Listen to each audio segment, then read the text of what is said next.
Welcome to the Planning for Life podcast with certified financial planner professional Russell Jacobs and financial life advisor Carl Coolidge. Carl and Russell will share creative strategies and ideas for overcoming challenges in your personal and financial life. Inevitably, life happens, and we will empower you to reach your destination. Thanks for joining us. Now, on to the show. Hello and welcome to episode number 2. Today's podcast is another very special podcast where we're going to have the opportunity to get to know Russell Jacobs, who has been part of this firm really since the beginning. And it's your opportunity to find out a little bit more about who he is, what he does, and what makes him tick. So Russell, welcome to the show. Thank you, Matt. Yeah. I'm with you. Well, here's the deal, man. Let's go back in time. And why did you decide to work in the financial services? Just tell us your history. Well, mine's not very glamorous because when I was graduating from college back in 1985, I really didn't have a clue what I wanted to do. And my father was in the insurance business, didn't really have a successor. And so I figured I would give that a shot, give it a try, thinking it would be a rather short-term stay while I figured it out.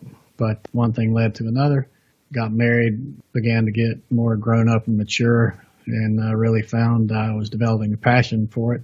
And just kind of went from there. And really, Carl and I began working together. That's Carl Coolidge of Jacobs Coolidge Company. Almost 20 years ago now, or 21, things really began to evolve and gel and ultimately have turned into where we are today as a financial planning firm. You know, I got my CLU, CHFC, and a certified financial planner designation along the way, and just really fell in love with it. And so that short-term venture that I thought wouldn't last 2 years has gone on for 32 years now, and I wouldn't want to do anything else. I really love it. Who do you work with, and who's your specialty? Well, I think that we live in Southeast and work with a variety of business owners, physicians, dentists, just really a cross-section of the community and the region, because there's really no one that does exactly what we do from a financial planning standpoint. And it's not such a large enough population center that we can just work with one type of individual. If I had to define that, I would say it's a time-challenged individual who is successful, willing to listen to outside advice and make decisions once they're educated to a point of comfort. You had just said that, you know, what you do, nobody else really does for their clients. Can you tell us a little bit about what that is, please? Yes. We found as we really moved fully into financial planning that it's a nebulous, intangible. It intimidates people. They don't know what it is. Frankly, a lot of very successful people don't even think they need it. And so a number of years ago now, working with a consultant coach, we kind of developed what has turned into the rich planning experience. And we wanted to develop a process that we could explain to people and kind of build our planning practice around, makes people feel comfortable. And it's all about developing a relationship based on trust, transparency, and client first, where that person that we're working with can become comfortable in the fact that we are going to do what's in their best interest and that we want to work with them for the long haul, truly develop that relationship, so that it's not just another transaction. We're not just trying to sell them something and move on to the next person. And, you know, we actually call it the rich planning experience now, a holistic approach to financial wellness, because that's what we want people to do is take account of where they stand and what they need to do to become successful in a sustainable manner, whether they get to retirement or they have the misfortune of something happening and they don't make it, their family still is okay. And that's what I mean. And so we developed this process, which we're now using in 7 states and a variety of different communities, to explain to people the power of making strategic versus tactical decisions proactively, not reactively, so you can actually get ahead of life. Because no matter what planning you do your plan, and then life happens. So we're going to have to adjust your plan. When you make strategic decisions in a proactive manner, you're going to have a much higher probability of sustainable success. And we all know those people, and are sometimes those people who just react to whatever's happening around us and make decisions tactically because of what happened. And that's just not efficient. It's not very productive, and you're never going to be the best you can be or as successful as you'd like to be. You had talked about your ideal client, somebody who is willing to be educated and makes decisions and is time pressed. How do you acquire those clients? What do you all do at Jacobs Coolidge and Company to acquire new clients? Well, because we've been here for a long time and are known credibly in the community, we do have the good fortune to get introduced to people from all walks of life, from attorneys and CPAs. We have a investment banking firm that we get a fairly consistent opportunity to meet their business owner clients because of the process that I just described earlier. And so we get a lot of professional introductions from our clients as well, but we also still roll up our sleeves and do it the old fashioned way. If we want to meet someone we think would be a good fit for our firm, we find a way to be appropriately introduced. I have an old saying, I've met you socially. I'd like to introduce myself professionally so that if you ever are in the market for the type of services that we deliver to our clients, you'll know we do that. Mm-hmm.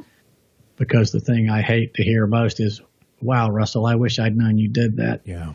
So, but it really is a fine line. We don't want to be that guy, that everybody runs away from, crosses the street not to talk to because they're so overbearing. Mm-hmm. So we understand the nuance of social engagement, but also want people to know what we do. Now, this rich process and your overall financial planning process does take a pretty nice chunk of education. Can you talk to us a little bit about what that education looks like, how long it takes, and just dive a little bit more deeply into RICH, if you don't mind? Yes. Well, in effect, the acronym RICH, the R is for relationship, as we already kind of elaborated on, but the I is for inspiring you, the client, to take action, to share your dreams, visions, goals, what keeps you up at night, and to quit procrastinating. And perhaps if it's appropriate to change advisors, we don't use a wrecking ball. If someone you're working with is doing an excellent job for you, we respect that and we respect loyalty to a person serving you in that way. But that's not often what we find. But we still have to inspire you to make action, to make change, because people don't like change. And then the C is for composing a plan so that it's truly ready, aim, fire, not ready, fire, aim.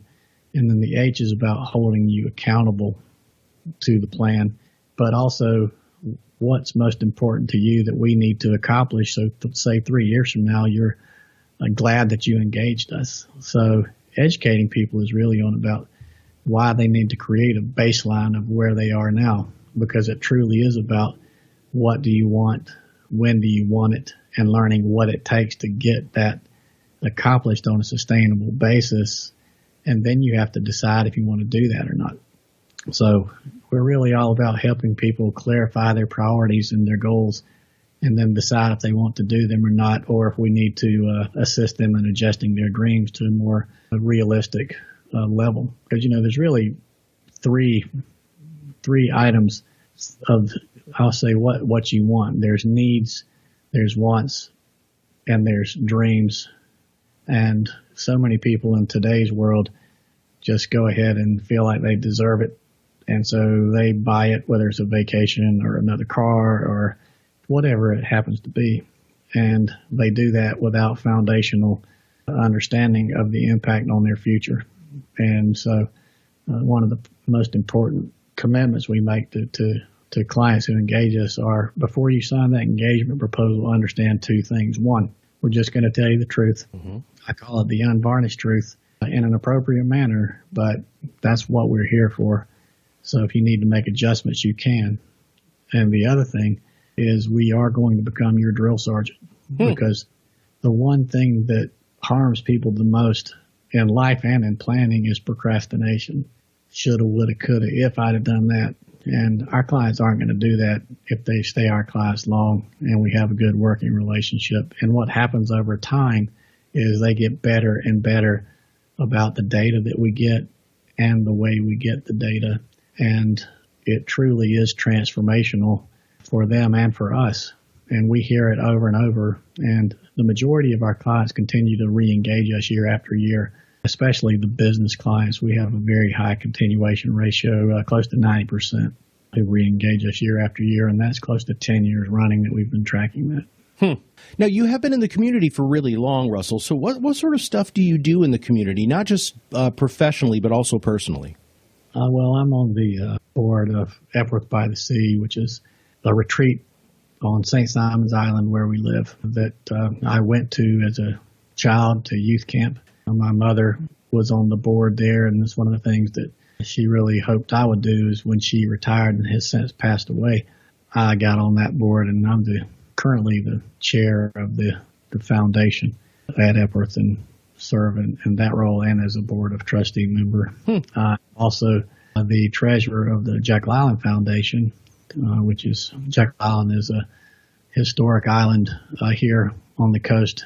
It's right next to St. Simon's. It's the lesser known of the two. It's state owned, but it actually used to be the home of the gilded millionaires at the time, Vanderbilts, Carnegies, a variety of people like that. They came here when they were trying to escape the New York, Rhode Island area, and the Federal Reserve was created there. The modern golf ball was created there. A lot of different things happened there. It's a very interesting and dynamic place, which has really had a renaissance in its own right in the last several years that I've been involved with. I'm a member of the Foundation Club, which is a part of the Davis Love Foundation, and we have a professional PGA golf tournament here on St. Simon's, and the Foundation Club raises money and sponsorships for the tournament annually, and then we do the starting and Goodwill ambassadors work during our tournament, which is the week before Thanksgiving every year. And I've raised millions of dollars for charity through Davis's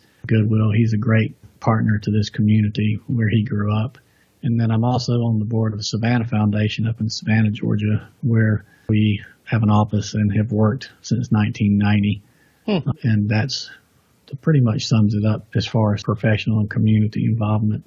And I'm not very good at golf. I would like to be, but I've tried very hard, and this make me mad and frustrated. And I do enjoy getting out with clients or prospective clients from time to time. But travel is really something I love to do, and reading. I like to read all kinds of books. I'm currently reading a book about the Getty family. And that's very interesting, how you can be that wealthy and yet that removed from your family. You had talked about at the beginning that you had some advanced designations. Let's talk about the advanced education that you have and how you think that helps you serve your clients.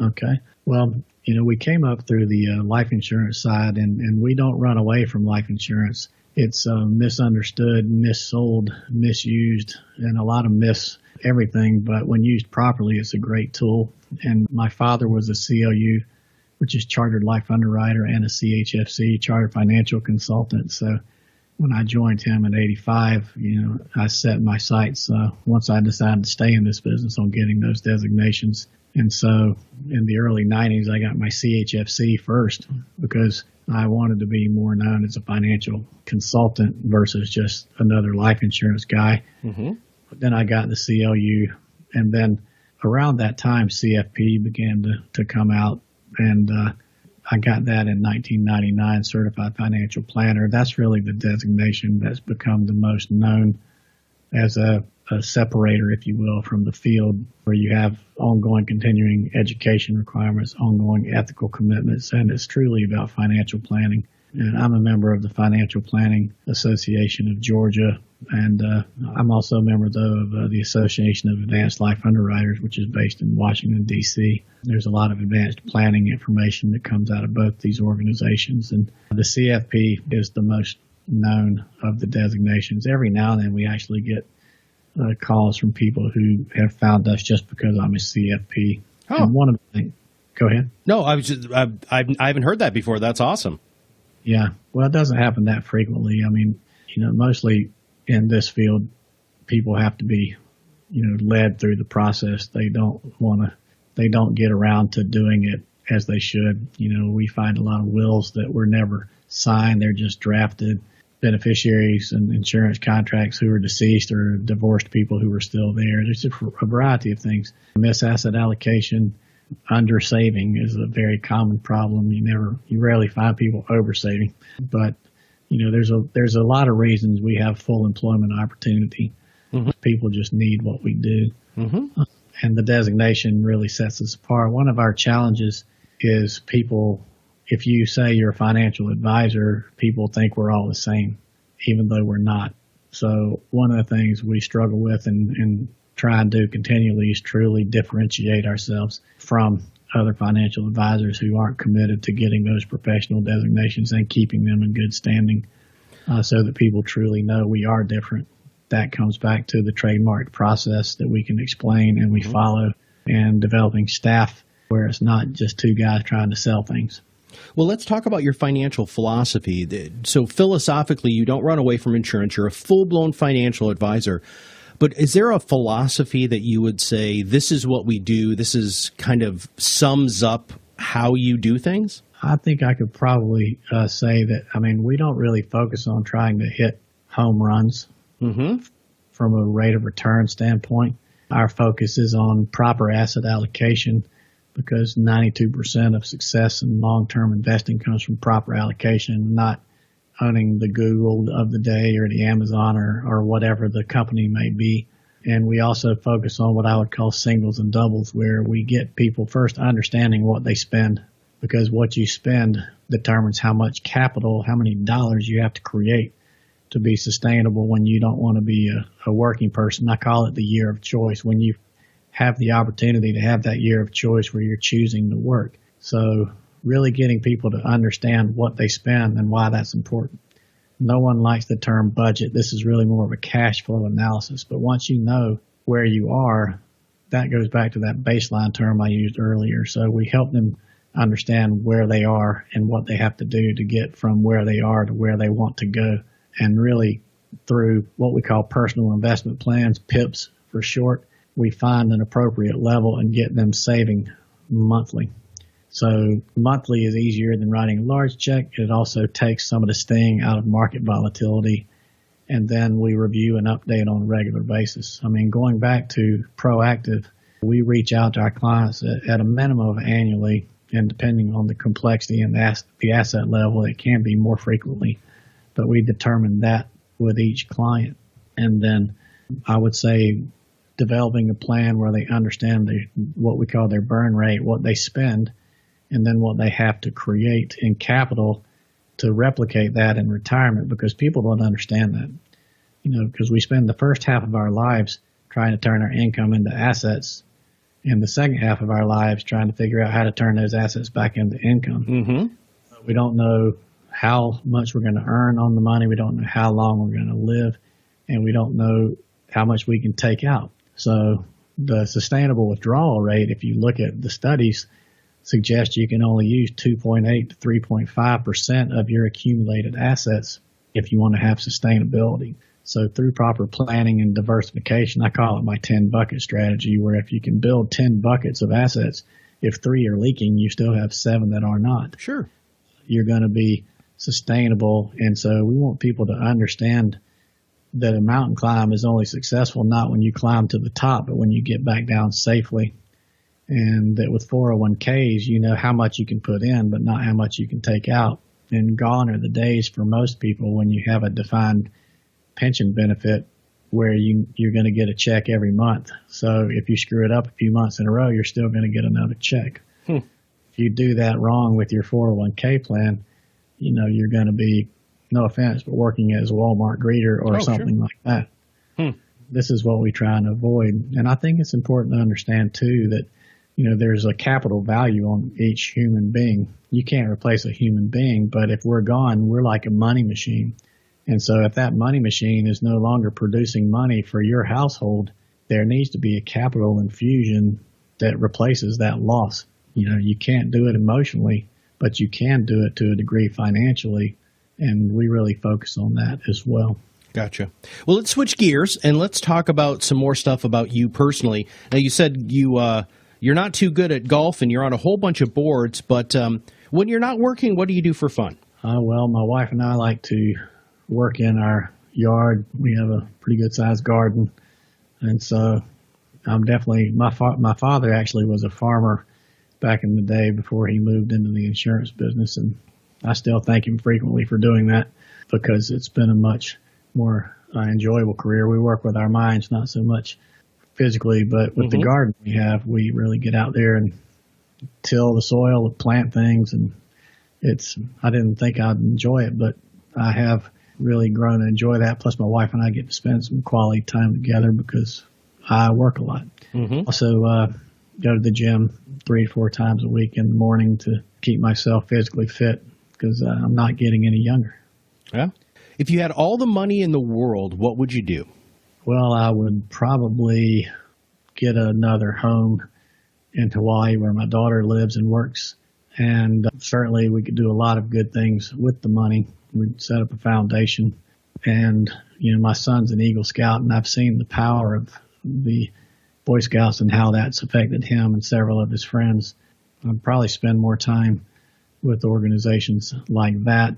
And I would probably do all the things that Carl and I always talk about wanting to do with the firm to take us to a level where we could work with more people because we love what we do and I'm terrible at sitting around. I'd probably still work just in a different way where we could impact more people along the economic spectrum from top to bottom. We already have kind of a custodian to CEO mindset. We don't just work with ultra successful people. My father came from, as I mentioned, farming, strong middle class background, and he made it very clear as we took over for him as he retired that he wanted us to work with everybody, not just the wealthy people. He said everybody calls on the wealthy people, but they don't work with the people who need it most.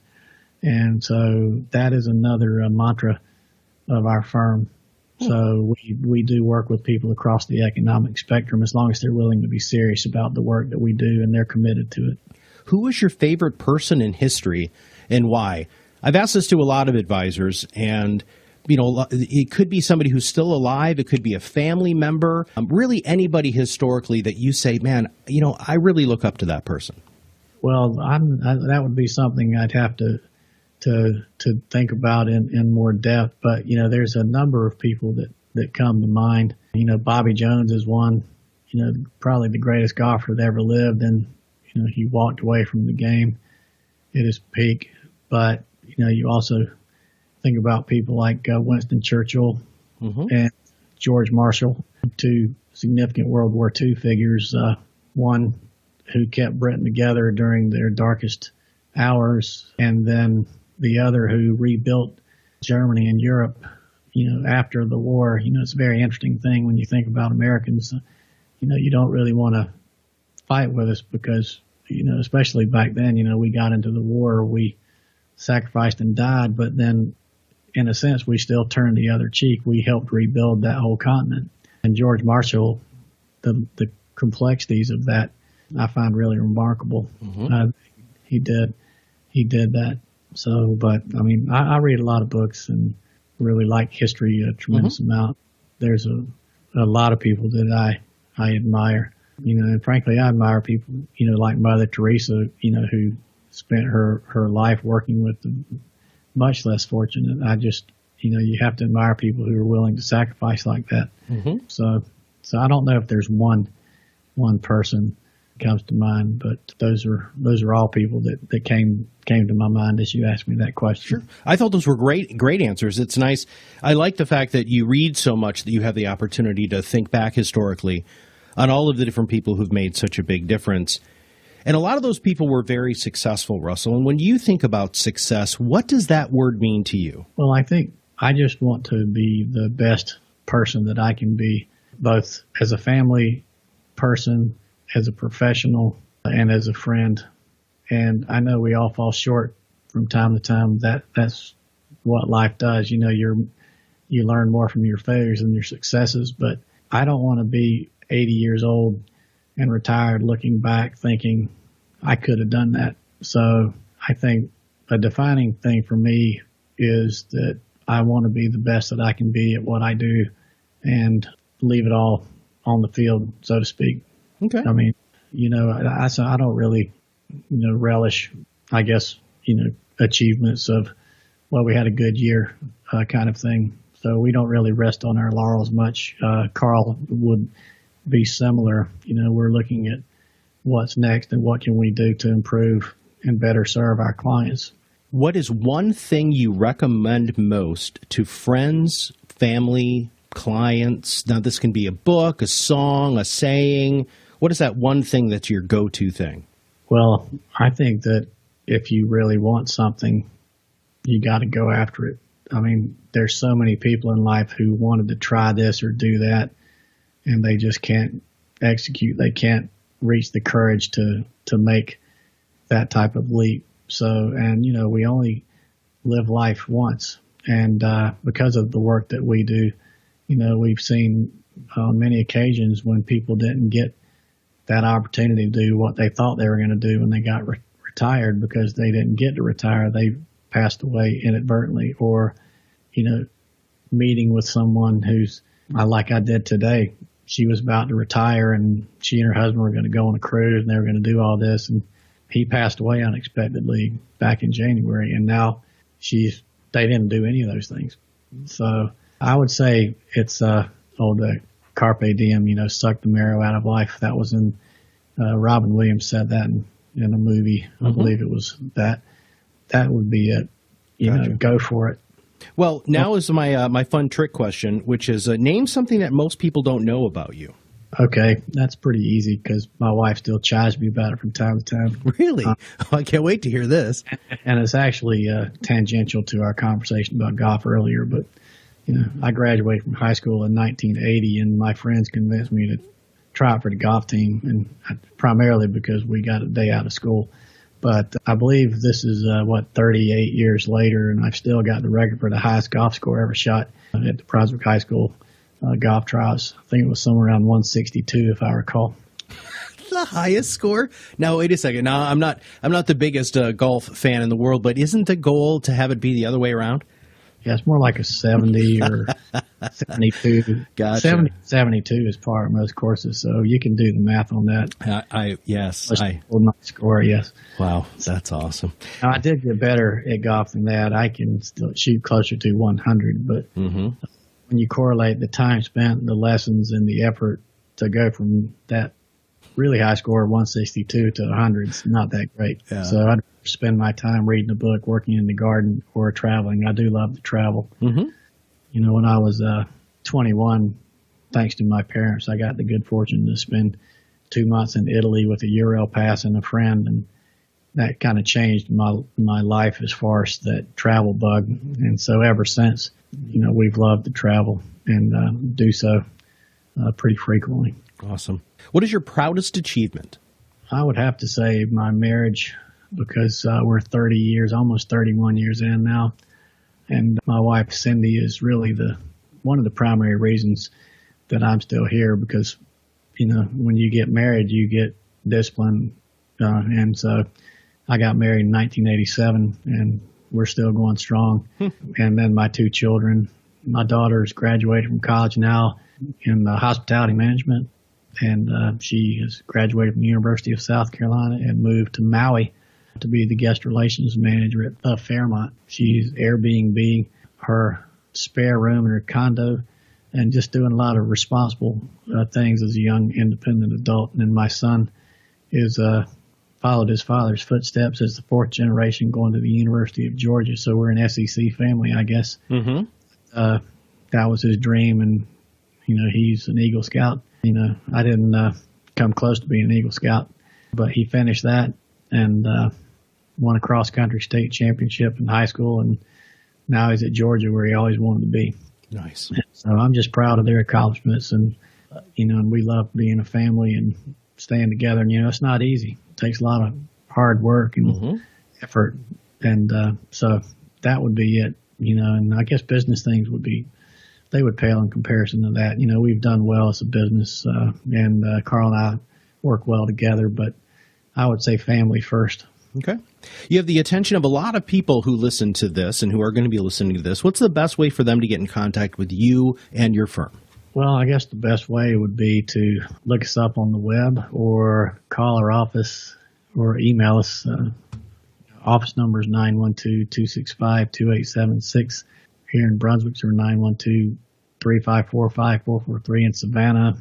My email address is rjacobs@financialguide.com. And, we're easily accessible and prompt to return phone calls. And we would love to be of assistance if the people think that we can be. And if we can't, we'll share that as well and direct you to the right person. We do a lot of connecting. I'd say that that's one of the other key things about us is that, we connect our clients to resources they need. And so we either know it or know who does it. Awesome. Well, thank you very much for getting a chance for everybody to get to know you a little bit better today, Russell. Well, you're welcome. It's been great talking with you. And for Russell Jacobs, Carl Coolidge, and everybody at Jacobs Coolidge Company, this is Matt Haller, and we'll see you on the other side of the mic very soon. The content is developed from sources believed to be providing accurate information. The information in this material is not intended as tax or legal advice. Please consult legal or tax professionals for specific information regarding your individual situation. The opinions expressed and material provided are for general information and should not be considered a solicitation for the purchase or sale of any security. Russell C. Jacobs III, Carl B. Coolidge, James Jacobs, and William Schwartz are registered representatives of and offer securities, investment advisory, and financial planning services through MML Investor Services, LLC, member SIPC, Supervisory Office, Jacksonville, Florida. Jacobs Coolidge Company LLC is not a subsidiary or affiliate of MML Investor Services, LLC, or its affiliated companies.